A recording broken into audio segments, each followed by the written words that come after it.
del libro. Nuevamente, muy buenas noches. El día de hoy vamos a llevar a cabo la presentación del libro Los Jesuitas en tiempo de la violencia, del padre Emilio Martínez. Los Jesuitas en tiempos de la violencia es un libro que analiza la experiencia de los miembros de la Compañía de Jesús durante el periodo de violencia, de 1980 al año 2000, en el Perú, y específicamente en 4 escenarios de enfrentamiento directo con Sendero Luminoso. Hablamos del distrito de San Juan de Jarpa, en Huancayo, Junín, Huamanga y provincias cercanas, en Ayacucho, el distrito del Agustino en Lima y Chimbote en Ancash. A partir de los testimonios de jesuitas y del informe final de la Comisión de la Verdad y Reconciliación, el autor aborda el conflicto desde la vivencia espiritual y eclesial, rindiendo tributo a aquellos hermanos y hermanas que, como muchas otras personas de buena voluntad, soportaron situaciones límite y pusieron en riesgo su integridad por acompañar a un pueblo sometido a la violencia. Para ello contamos con notables especialistas quienes van a realizar los comentarios. Vamos a empezar con Cecilia Tobar. Ella es filósofa, investigadora y responsable del equipo Iglesia y Sociedad del Instituto Bartolomé de las Casas.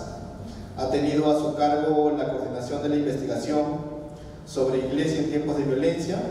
Asimismo, es autora de libros como Ser Iglesia en tiempos de violencia, Una Iglesia en defensa de la vida, Perú, 1980-2000, entre otros. A continuación, Cecilia Tobar.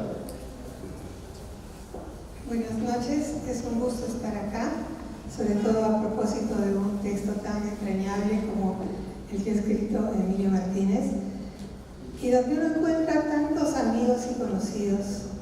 Muchos de ellos ya los hemos perdido, pero produce mucha emoción revivir sus vivencias. Yo quería, rápidamente, porque tenemos poco tiempo, señalar algunos puntos.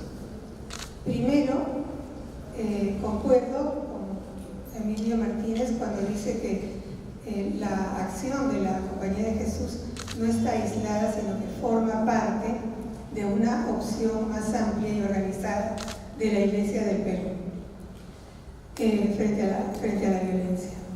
Eso me parece que es esencial. Se trata de una iglesia que se ha renovado con el concilio, que ha hecho una opción por los pobres en Medellín y Puebla y la ha llevado adelante a un costo muy alto, pero con una entrega muy profunda, y que es esta opción y este estilo de iglesia lo que explica que la iglesia haya permanecido, que los jesuitas hayan permanecido, como muchos otros agentes de pastoral, en los lugares donde había violencia, simplemente para no abandonar a la población a la cual servían.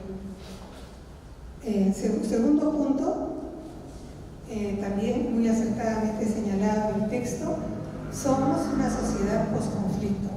A veces no nos damos cuenta, pero vivimos en una sociedad que ha quedado marcada por una guerra que muchos dicen que fue más cruenta que todas las guerras que ha habido en el periodo de la República.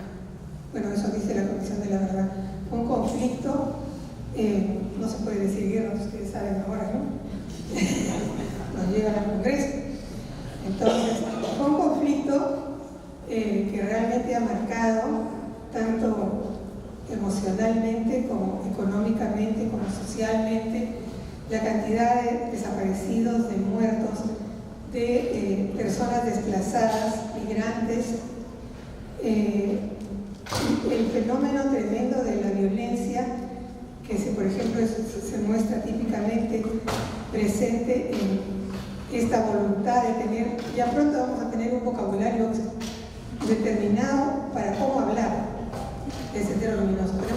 Ahora lo decimos, hay que decirles terroristas, no se les puede decir subversivos ni nada, terroristas. Y cuando se puede, mejor terroristas delincuentes, porque es esa presión para el lenguaje que marca el uso político que se está haciendo, la lucha por la memoria es propia de toda sociedad post-conflicto, porque una de las cosas que hay en una sociedad post-conflicto es la lucha por la memoria, por la interpretación de lo que ha sucedido. Y aquí hay fuerzas conservadoras y que, muy grandes, que no aceptan que haya podido cometerse violaciones de derechos humanos sistemáticas, como dice la Comisión de la Verdad, en ciertos momentos y lugares, sino que las califican simplemente de excesos o de errores individuales, ¿no? Y eso es un problema porque nos impide tener hasta ahora un relato compartido de eso que sucedió. Eso es lo que mantiene una sociedad post-conflicto. Y pensemos que esto puede durar bastante. Veamos nomás lo que pasa en España hasta ahora. Franco y su sepulcro y todo eso, ¿no? Son huellas. Eso, si no se procesa, queda allí. Entonces, la memoria es importante. Por eso, escribir sobre la época es muy importante. Otra cosa me parece muy interesante también, tanto en el texto como en el informe de la Comisión de la Verdad, es señalar que las causas de lo que vivimos en esos años en gran medida persisten. Hemos cambiado como sociedad, pero no hemos superado aquellos problemas tan grandes como la falta de un Estado presente en todo el territorio que señala la Comisión de la Verdad, la falta de una autoridad legítima que pudiese imponer orden, justicia, protección de la población en todo el territorio, si no veamos nomás lo que ha ocurrido hoy día. La fuga, como fácil, de un acusado que no debía salir del país. Y como sabemos, como Pedro por su casa sale. Y eso es una falla del Estado. Y eso es una de las cosas que señala la Comisión de la Verdad como una de las causas. Aparte, naturalmente, de la discriminación, del considerar a la población nativa, amazónica y andina como ciudadanos de segunda categoría o de tercera, cuyos derechos podían ser violados y que para la población costeña eran invisibles. Es decir, mientras sucedía ahí lejos, parecía que no sucedía a gente como nosotros. Entonces, esa dureza permanece aún ahora cuando se aceptan condiciones de vida realmente inhumanas, o lo que está sucediendo en la Amazonía con la afectación de la salud de las poblaciones nativas por los residuos del petróleo. Entonces, esas causas, ese abandono de la población, esa desconfianza que sembró el terror, persisten entre nosotros. Hemos trabajado poco lo que significa ser una sociedad post-conflicto y poco lo que significa atacar esas causas, porque hay todo un modelo, en fin, que no me voy a extender en él, pero que es un poco alérgico al cambio. Bien, y creo que el informe de la Comisión de la Verdad, como dice el libro, es un aporte muy grande para estudiar este tiempo de violencia y para justamente remediar esas causas. Y quería hacer algunas notas pequeñas sobre los lugares, sobre Jarpa. Realmente allí lo que hay que notar y que es emocionante y conmovedor es la vivencia de situación límite, de una situación límite en que uno no controla lo que le puede pasar y que motiva una experiencia espiritual muy profunda. Y creo que esto se ha vivido en otros lugares, pero en Jarpa se expresa particularmente. Francisco Chamberlain me contó lo que era amanecer con una escopeta en la cara, un senderista que le decía vamos al juicio popular. O Roberto Dólar me contó también la experiencia que había tenido allí y me habló de un laico al cual no se menciona en el libro, pero podría ser incluido también, que es Jorge Cerrón, que fue asesinado en las escaleras de la universidad por trabajar con los campesinos. Bien. También quisiera decir algo sobre Ayacucho. En Ayacucho lo que se ve es cómo este grupo de jesuitas, donde también había muy queridos amigos, se enfrenta a un especial muy adverso y que es negativo para su trabajo, llegan a cerrar la oficina de pastoral social que ellos habían implementado, y eso motiva la salida de Carlos Schmitt.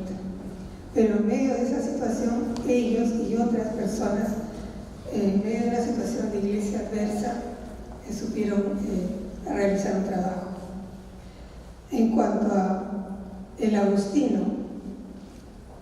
yo creo que yo destacaría de ese lugar, no puedo decir mucho, pero doy pinceladas, destacaría de ese lugar el empeño por proteger a los dirigentes.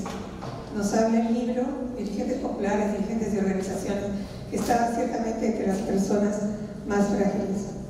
Aquí tenemos a uno de los párrocos, que fue párroco de la zona, aparte de Francisco, Félix Guillén, Ofelia Montes, sufrieron ese acoso, no solamente por parte de Sendero, sino por parte de las autoridades políticas, policiales. Y a mí no me cuesta trabajo para nadie imaginarme a Francisco Chamberlain siguiendo en su moto la camioneta en la cual se llevaba a Félix Guillén y a otro dirigente con rumbo desconocido para que no desaparecieran, pero esa ha sido una preocupación constante. Y claro, naturalmente él, saben ustedes que era indomable, o sea que él siguió la camioneta hasta que supo dónde estaban los dirigentes. Lo mismo hicieron en el Surandino, vía las redes radios, vía las religiosas, que incluso una se trepó a una camioneta donde habían metido una especie de micro, donde habían metido un montón de pobladores de Yaviri, y dijo, tengo que subir para darle las absoluciones, y agarró un poco de agua y se le empezó a tirar. Era simplemente para fijarse quiénes estaban, quiénes eran los detenidos.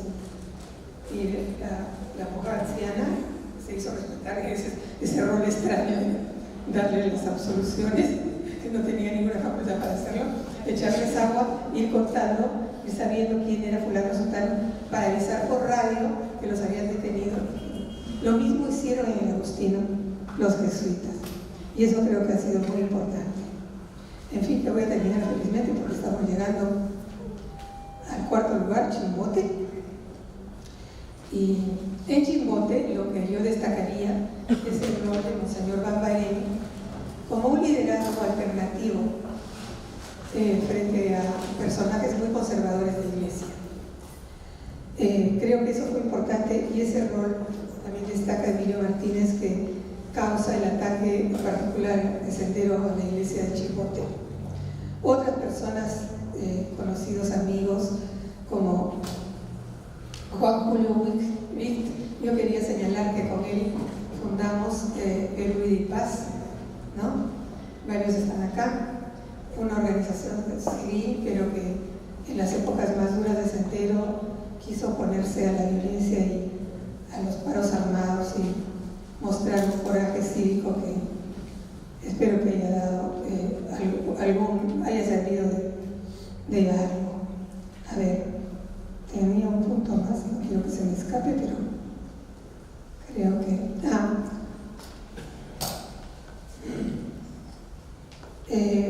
señalar finalmente que, como dice Kleiber, el caso de Sendero Luminoso es especial.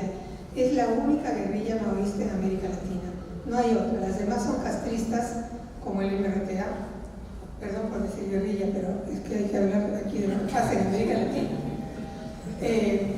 En América Latina los movimientos que hay son de corte castrista, pero este es el único grupo maoísta y además es extremadamente dogmático, y lo único con lo que se le puede comparar es el Khmer Rojo de Camboya, que provocó casi 2 millones de muertos en un país chiquitito. Y Sendero decía, vamos a atravesar el río de sangre. No importa si hay 1 millón de muertos, vamos a atravesar el río de sangre. Y entonces eso creo que explica la crueldad de este movimiento, su dogmatismo, su fundamentalismo, y el hecho de que haya perseguido al pueblo, o sea, que haya matado a dirigentes populares, compañeros de izquierda, a autoridades comunales, personas del pueblo al que decía querer liberar. Bien, ahí terminaría por el momento. Muchas gracias.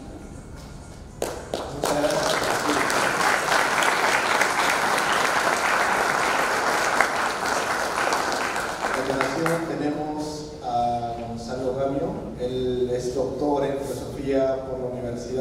noticia de comillas, de Madrid, España. Es licenciado por la Pontificia Universidad Católica del Perú. Actualmente es profesor de esta casa de estudios y también en la Universidad Antonio Ruiz de Montoya. Es miembro de IDEPUC y es autor de los libros Tiempos de Memoria, Reflexiones sobre Derechos Humanos y Justicia Transicional, y Racionalidad y Conflicto Ético, Ensayos sobre Filosofía Práctica. Es coautor y editor de otras publicaciones. A continuación, Gonzalo. Buenas noches. En primer lugar, quiero decir que me siento honrado de estar aquí presentando un libro tan importante, ¿no?, que muestra, digamos, la posición y el trabajo de la Compañía de Jesús durante el conflicto armado interno. Hay que decir que los jesuitas son la única congregación católica que hizo un manifiesto formal, público, un documento de apoyo al informe final de la Comisión de la Verdad. Y eso, digamos, constituye un hito fundamental, digamos, en el trabajo en la memoria del país. El libro que comentamos se ocupa del trabajo de los jesuitas en Jarpa, en Ayacucho, en el Agustino y Chimbote, en tiempos de aguda violencia, y cómo, digamos, se desarrolla, como veremos, una actitud profética, ¿no?, frente al sufrimiento del inocente y frente al escándalo de la violencia. Quisiera decir aquí que leyendo el libro y constatando la presencia de tantos jesuitas amigos, entrañables, muchos de ellos no están aquí, que uno siente, pues, digamos, la espiritualidad y el poder de la amistad, ¿no?, en un sentido aristotélico de la filía, ¿no?, este vínculo fraterno que existe entre quienes comparten un proyecto común de vida, ¿no? Conmueve, ¿no? Digamos, yo no conocía la anécdota de Francisco escoltando en moto, ¿no?, persiguiendo en moto a la camioneta que llevaba detenidos a los líderes del Agustino, ¿no?, para evitar de que fueran, pues, torturados o desaparecidos, ¿no? Francisco, un amigo de tantos años, ¿no? Las menciones a Vicente, ¿no?, y a tantos otros jesuitas que dedicaron su vida a la iglesia de estos lugares que vivían tanto dolor. El libro dice acertadamente que Sendero Luminoso se planteó en la fase llamada del equilibrio estratégico enfrentar a las iglesias progresistas, tanto en su versión católica como evangélica. Digamos que no chocó abiertamente con la iglesia conservadora, más bien consideraba que la iglesia que estaba vinculada al trabajo de las comunidades de base, etc., constituía así una enemiga para sus intereses, ¿no? Las obras sociales de la iglesia en vínculo con el pueblo, comedores en el caso de la compañía del SEA, del Agustino, etc., eran consideradas una expresión de una suerte de leve anestésico, ¿no?, para el pueblo que padece injusticia. En ese sentido, pues, Sendero entendía estas obras como una amenaza para su propia propuesta, ¿no? El trasfondo de esta actitud es el delirio, ¿no?, de un grupo armado que cree que puede leer de manera científica la historia, que puede leerla con distancia y objetividad, y desde esa presuposición considerar que cegar la vida del otro puede ser un acto revolucionario, ¿no? Frente a ese delirio, pues la propuesta de una iglesia que cree en la fe y la justicia constituye, pues, una fuerza antagónica, ¿no?, porque es una fuerza que defiende la vida, ¿no?, bajo cualquier circunstancia, ¿no? Y además estamos hablando de una congregación católica cuyo centro espiritual es el discernimiento. Entonces el discernimiento constituye una postura reflexiva, racional y espiritual que está absolutamente en las antípodas de la violencia. El discernimiento deja escuchar las razones y las emociones que tienen algo que decirnos. Hannah Arendt decía acertadamente que la violencia pues, es muda y es sorda. No deja ningún espacio para, digamos, el discernimiento de espíritus, ¿no? La Compañía de Jesús se opuso a Sendero Luminoso con valentía y con responsabilidad, ¿no?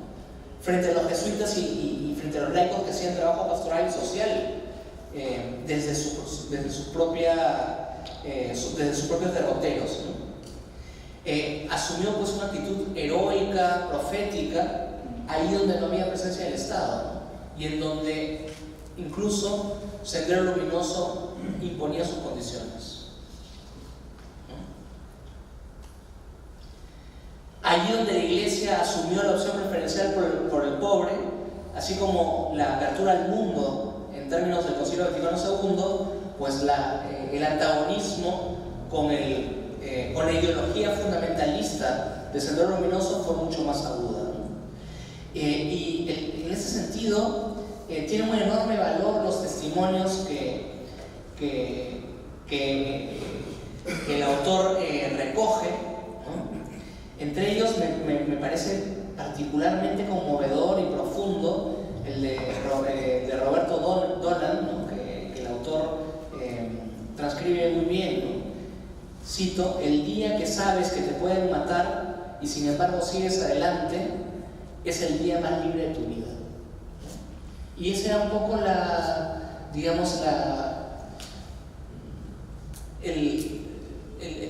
derrotero, el estado de ánimo de aquellos que defendieron, digamos, su misión pastoral en tiempos en los que uno podía enfrentar el último día de su vida, ¿no? Sobre eso también hay un testimonio muy poderoso en el libro de Carlos Freire Lizana, Diarios de Vida y Muerte, ¿no? También citado por el autor, ¿no?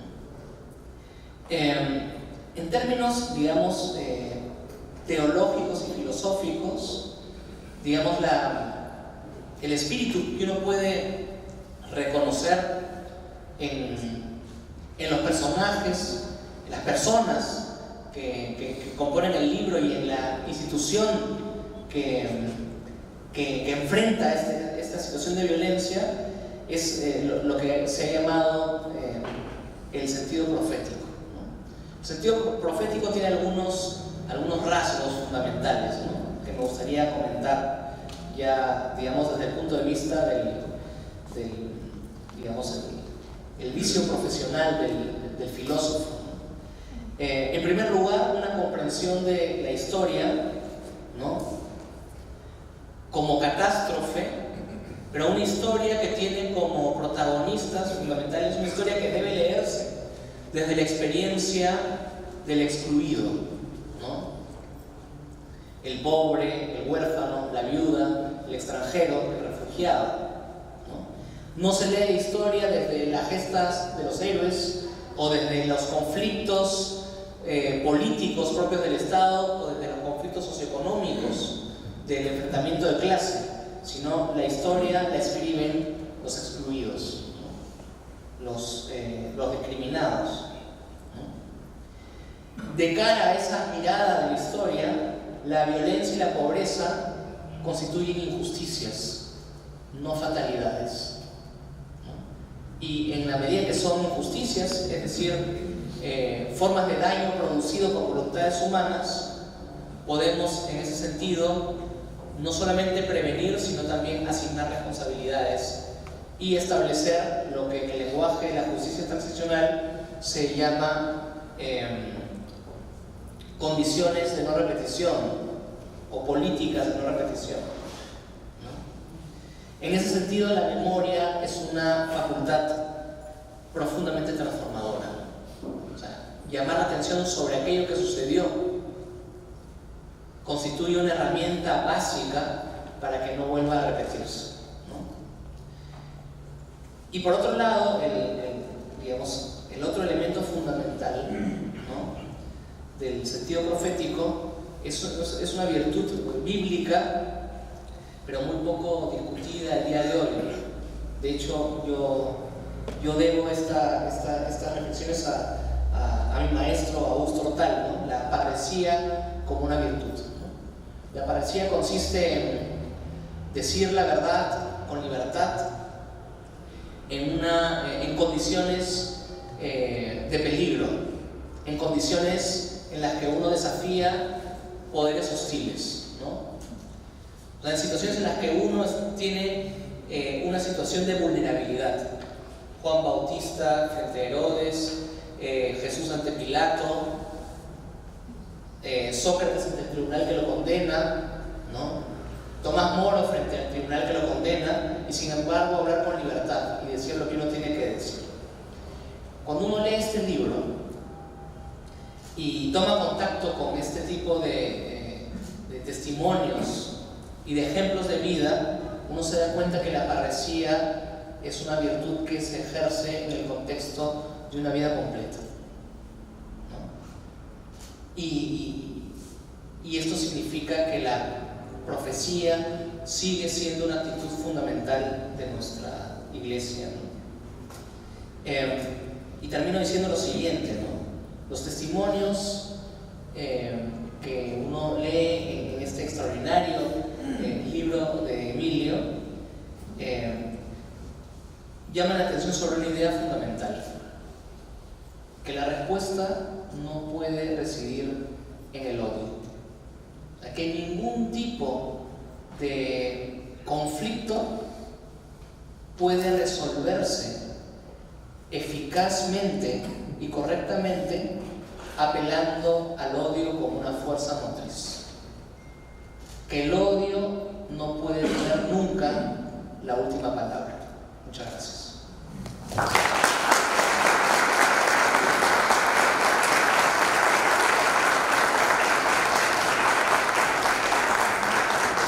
Muchas gracias, Gonzalo. Ahora tenemos a Rocío Silva Santisteban. Ella es escritora, profesora universitaria, periodista e investigadora en temas de género, memoria, derechos humanos, literatura y relaciones entre cultura y poder. Es doctora en literatura hispánica por la Universidad de Boston. Además es diplomada en género y graduada en Derecho y Ciencia Política. Ha sido directora de la Coordinadora Nacional de Derechos Humanos del Perú entre 2011 y 2015 y ha publicado y editado más de 15 libros, entre ellos Memoria, Medios y Violencia, 2 tomos por la Universidad de Hamburgo en el año 2014. Con ustedes, Rocío Silva. Buenas noches a todos y a todas. Bueno, comparto lo que ha comentado mi colega Gonzalo Damio, de que es verdaderamente para nosotros un honor estar aquí y presentar este libro. Cuando mi querida amiga Mandejo me invitó a esta presentación y cuando me pasó el texto, ¿no? y yo vi que era un texto corto, digamos, en un primer momento, cuando uno hace una primera lectura para hacer una evaluación rápida, digamos, de si es posible o no posible presentar el libro, yo me quedé fascinada. Me quedé fascinada por 2 motivos. En primer lugar, porque me parece fundamental, muy importante, hacer un ejercicio serio de memoria. Y eso es precisamente lo que es los jesuitas en tiempos de la violencia. Un ejercicio serio de memoria, que se basa, en primer lugar, en 3 fuentes, ¿no? Más o menos. Como ha comentado Gonzalo, en los testimonios que ya se han comentado, ¿no?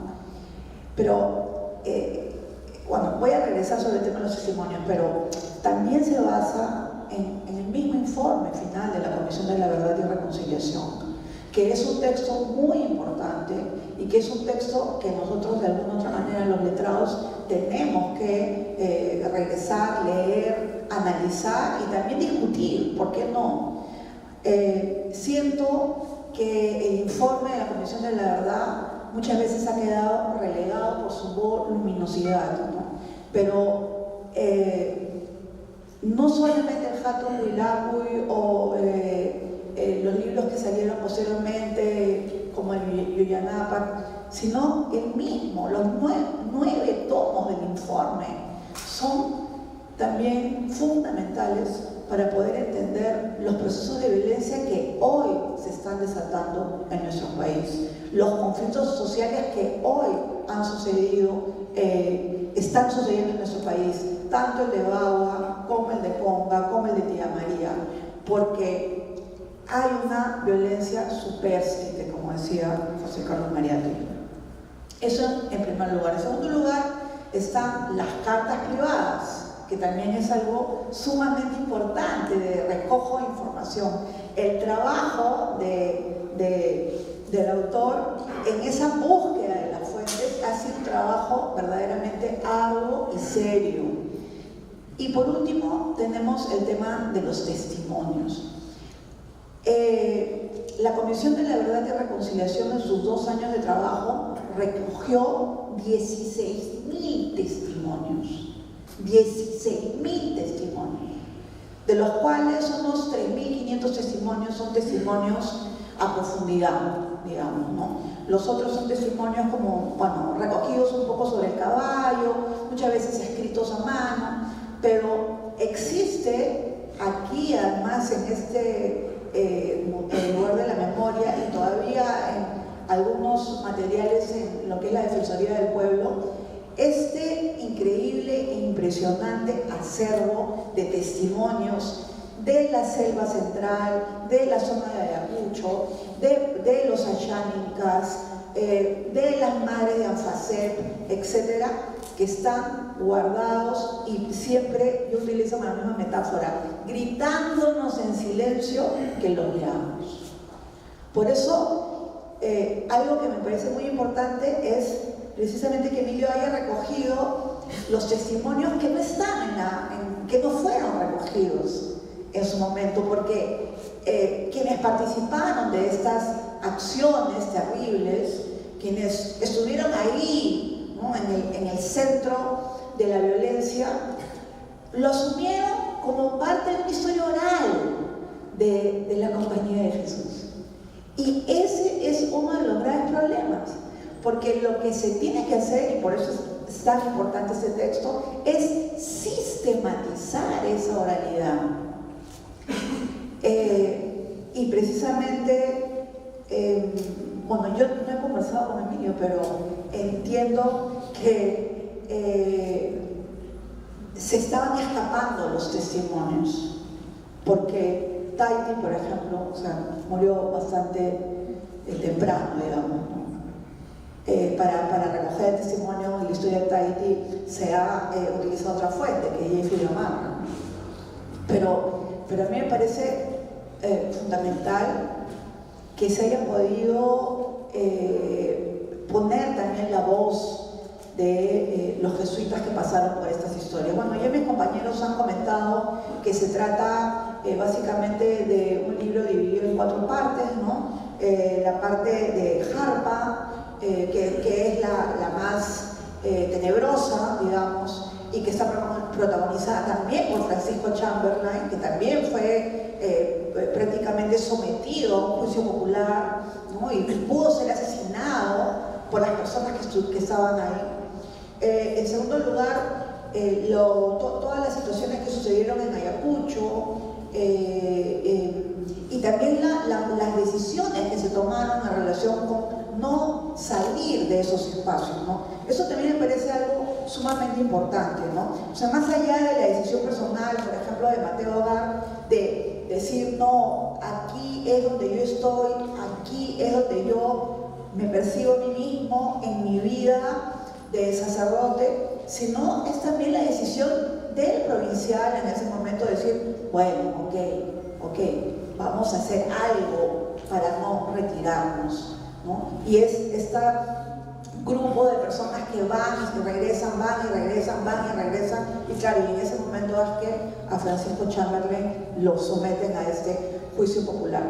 Y por otro lado tenemos también el tema de Chimbote, que era un tema complejo, un tema diferente, un tema en el que estaba ahí el obispo, ¿no? Con otros tipos de protagonismos, y el agustino que es básicamente la presencia de los laicos. Y eso me pareció, digamos, uno de los elementos muy importantes también, porque cuando se habla de la presencia de los jesuitas en el Perú, también estamos hablando de toda una red de grupos de trabajo que están ahí junto con los jesuitas y que son los que están todos ustedes acá escuchando, ¿no? Y precisamente esa imagen también de Francisco en su moto, con su casco de la Segunda Guerra Mundial, detrás de la policía, de los hinchis estos que habían detenido a estas personas, cruzándose los semáforos, ¿no? Manejando simplemente para estar ahí presente, hacer esa presencia en relación con la gente.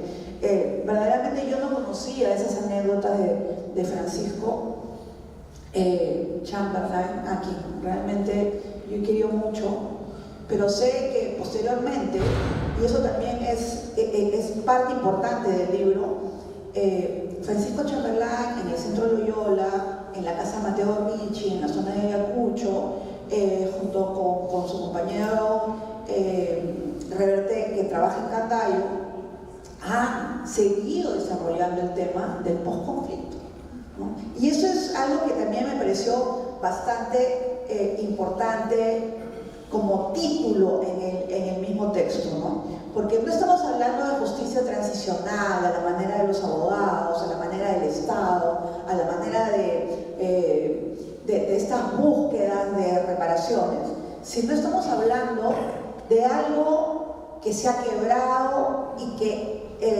desde el ámbito de la compañía hay una propuesta de formulación, de articulación de ese espacio quebrado. Y en ese sentido, bueno, se menciona muy brevemente, pero yo sí quisiera compartir con ustedes la experiencia que yo personalmente he tenido en el Centro Loyola con el trabajo que está haciendo Carmen Los Ríos y su equipo de la gente de Espere, con personas que habitualmente en la zona de Ayacucho no se hubieran siquiera dirigido la palabra. Me refiero a ex militares, a ex suboficiales y también a ex personas que estuvieron cerca del sendero. Y ese trabajo que se está haciendo, que es un trabajo muy delicado, muy importante como plan piloto, es una propuesta de reconciliación, una propuesta de reformular la reconciliación. Una reconciliación que es indispensable para nuestro país, indispensable para poder salir de esta bruma de corrupción en la que también nos encontramos, porque precisamente parte del trabajo que se tiene que hacer de cara al futuro es repensarnos como sujetos marcados por la violencia del conflicto armado interno. Para terminar, quería, bueno, desde el ámbito de los derechos humanos, hacer un reconocimiento de que precisamente todas las acciones que se narran en estos testimonios tan importantes son acciones de genuinos defensores de los derechos humanos. Y bueno, justo hace poco un investigador portugués, Boaventura de Sousa Santos, ha publicado un libro que se llama Si Dios fuera un defensor de derechos humanos, porque, digamos, su propuesta, que es una propuesta desde lo secular absoluto, lo que él sostiene es que la misión radical de la defensa de los derechos humanos es una misión que también tiene como punto nodal el amor al prójimo, la entrega al otro, el cuidado del otro. Y creo que eso está relatado en estos testimonios, en este libro, en esta sistematización, y ojalá que otras comprobaciones, como los Mirinol, por ejemplo, que tuvieron una presencia tan importante en la zona de Puno y que defendieron verdaderamente a los sectores más pobres, pudieran tener ese tipo de sistematizaciones que son muy importantes para la historia de la memoria en nuestro país. Muchas gracias.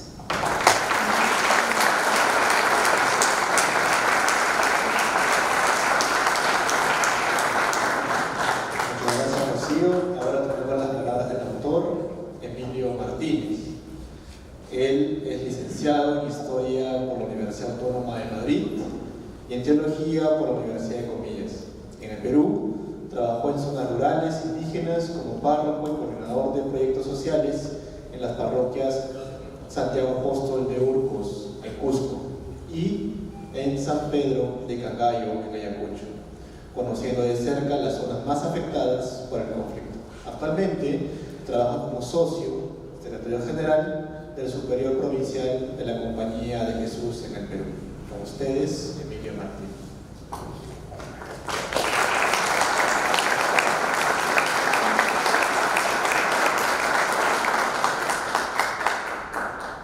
Pues en primer lugar, buenas noches a todos, agradecer mucho la presencia, el apoyo y el interés que han mostrado estos días. Y realmente yo estoy un poco asombrado por la difusión y la expectativa que ha levantado el libro. Agradecer también a las 4 personas que están en la mesa y que han aceptado presentar el libro. Agradecer mucho el prólogo de Salomón Lerner, que es una joya realmente. Agradecer a Juan Dejo especialmente, que siempre me animó a escribir este libro y levantó mi autoestima como escritor, porque yo no estaba muy seguro si esto iba a salir bien, y bueno, pues él siempre me animaba. Cuando he mirado ahora el libro, he visto que los primeros testimonios yo los obtuve en abril y mayo de 2015, con las entrevistas a Mateo Bar y a Tato Repulles. Entonces ha sido 3 años hasta que yo he completado el libro. Y la verdad es que ha sido un largo camino, pero también muy satisfactorio y que me alegro de culminar hoy. Y yo he disfrutado mucho pues sacando tiempos de aquí y allá para conseguir escribir este libro, y he disfrutado ingresando en la vida de mis compañeros jesuitas a través de las cartas, de los memoriales. Debo decir que tengo la ventaja de que todos los archivos están en mi oficina, entonces yo tengo que ir al cajón y buscar. Eso ha sido una ventaja para escribir el libro. Pero realmente para mí ha sido un gozo escribiendo el libro. Yo he aprovechado una parte del discurso de Salomón Lerner cuando presentó el informe de la Comisión de la Verdad y la Reconciliación, en el que dice que el informe es un homenaje a las personas magnánimas que no tuvieron en cuenta su seguridad y su bienestar para ayudar en tiempos tan turbulentos. Entonces yo ahí digo en el libro que es un homenaje a estas personas magnánimas, aquí representadas por los jesuitas, pero también es un homenaje sobre todo a las víctimas. Y cuando yo pensaba en lo que iba a decir esta mañana, lo que me venía eran rostros y situaciones de víctimas, de personas que yo he conocido en estos años en parroquia rural, pero especialmente en Cangallo. Pedro Britas, que está por ahí detrás y no me dejará mentir, pues sabe que en Cangallo nosotros vamos a todas las comunidades, son casi 100 son en total. Y hemos celebrado muchas misas, muchas fiestas en comunidades. Y allí la gente, cuando llega el momento, habla y te cuenta. Normalmente no hablan, pero cuando el sacerdote pregunta, hablan. Y bueno, quiero compartirles 3 imágenes así muy rápidas. La primera, comunidad de Cochapata, que está muy cercana de Cangallo, una comunidad pequeña, pero que la mitad de su censo estaba entre muertos y desaparecidos en el conflicto. Entonces, en una de las misas de fiesta, leyeron los 50 nombres de las personas muertas o desaparecidas.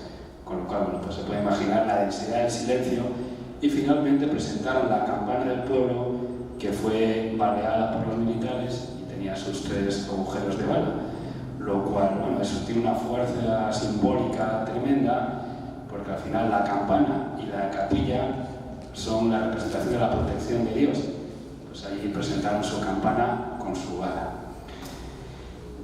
Málaga, en una fiesta había unos comuneros que escaparon en el año 80 y fueron a vivir a Argentina. Después de 20 años, su acento era totalmente argentino, pero con el mismo desgarro, ellos hablaban que cada vez que él hablaba de su hermana que había sido desaparecida y decía cómo cada vez que llegaba al pueblo, su hermana volvía a estar presente allá por donde él iba. Y lo decía con un acento absolutamente porteño. Entonces dices, bueno, pues el drama de los desaparecidos lo iban arrastrando por todos sitios y lo volvían a revivir cada vez que regresaban a Puntica a la fiesta. Pantinjasa, una comunidad, una zona que fue absolutamente arrasada, de la que no hay nada en la Comisión de la Verdad. Allí celebramos misa cada 20 días y era siempre impactante. Hay una canción en quechua que se llama el San Gregorio, que es la canción de los muertos, que las mujeres cantan, bueno, pues con un sentimiento y una hondura, porque es la única forma que tienen de, bueno, pues de recuperar su memoria y de rendir homenaje a los difuntos. Entonces era impactante todas las misas, la canción final de todas las mujeres, con mujeres y varones en su luto, con las velas y cantando esta canción de San Gregorio. Entonces, digo que son las víctimas, son los rostros de las víctimas las que me han venido, porque pienso que la compañía, la Iglesia, todos los hombres de buena voluntad, tenemos que responder a este deber sagrado de resarcir el dolor de las víctimas. Y yo creo que ese es mi gran sentimiento, lo que me ha suscitado este libro ha sido principalmente ese homenaje a las víctimas. Y me quiero pasar ya al final al último capítulo. En el último capítulo del libro yo trato de desentrañar las razones personales por las que los jesuitas fueron capaces de quedarse en espacios tan turbulentos y tan conflictivos. Yo allí digo que, bueno, nuestra espiritualidad está basada en los ejercicios. Nosotros repetimos los ejercicios cada año 8 días y pedimos identificación con Cristo. Luego tenemos muchos problemas en la vida cotidiana, pero todos los años volvemos a pedir identificación con Cristo. Y yo creo que eso nos prepara para los momentos heroicos. Podemos llevar vidas más o menos rutinarias, normalizadas, pero yo creo que estamos preparados para responder a momentos heroicos. Y tomando un título del libro de Gustavo Gutiérrez, cuando estas situaciones pasan, bebemos en nuestro propio pozo. Y me llamó la atención en los textos que muchos jesuitas se presentaron voluntarios cuando se trató de ir a Ayacucho o cuando se trató de hacer los turnos de atención en Jalapa. Es impresionante, puede haber hasta, no recuerdo el número, pero creo que es casi un centenar de jesuitas presentándose voluntarios en el momento de Ayacucho. Y es curioso que frente a esta generosidad hay mucha parquedad para registrar la experiencia profunda y las razones por que los jesuitas iban. Si se leen las cartas, pues realmente casi todos dicen, bueno, por disponibilidad y porque, bueno, pues no podemos abandonar a la gente. Son dos razones muy simples. Entonces las razones principales tienen que ver con solidaridad con las víctimas.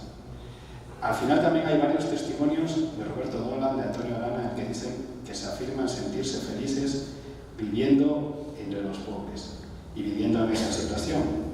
Y bueno, entonces yo pensaba que el tema de la mística tiene una expresión aquí, que al final la mística tiene que ver con haberse vinculado tanto a la suerte de los pobres que puedes vivir feliz en esas situaciones. Y bueno, aquí he visto de los entrevistados, de los que tienen testimonios, aquí está por lo menos Kevin, Ofelia y Moncho. Ofelia con un papel muy protagónico que también, bueno, a mí me llama la atención, muy ligada a la suerte de María Elena Moyano, y por los pelos se escapó de la trágica suerte de María Elena Moyano. Entonces también agradecer aquí a tres de los que he recogido sus testimonios y están presentes. Bueno, y sí, a mí me hacía la gracia cuando Francisco Chamberlain y el Mudo contaban lo del juicio popular, de cómo fueron sometidos al juicio popular de Sendero. Entonces Francisco dice que el Mudo no se enteró, el Mudo Juan Hernández Astudillo, de lo que estaba pasando, y por eso no sentía miedo, pero que se dio cuenta al día después. Entonces ya no había quien lo sacara de la habitación cuando se dio cuenta de lo que había pasado. chico, en cambio, bueno, desde que al principio percibió y ahí sufrió todo su miedo, pero bueno, pues han sido estas pequeñas anécdotas como que dan un tono de ternura y de humanidad a la historia de nuestros compañeros. Bueno, y finalmente yo quiero acabar con un homenaje a nuestro hermano Carlos Ruiz Avets, porque fíjense que todas esas historias que hemos contado son jesuitas que milagrosamente se libraron de la muerte. Y lamentablemente, pues este año hemos tenido el drama, el golpe del asesinato de Carlos Ruiz Avets en la selva. Entonces, él ha sufrido la suerte que los otros esquivaron. Pero bueno, también que este libro, pues también yo quiero que sea un homenaje a nuestro querido Charlie, del que todavía nos estamos recuperando y tardamos en recuperarnos de su muerte, pero es también el testimonio de entrega y de saber vivir entre los pobres pues, prácticamente toda su vida. Pues muchas gracias a todos por la asistencia y les animo a leer el libro.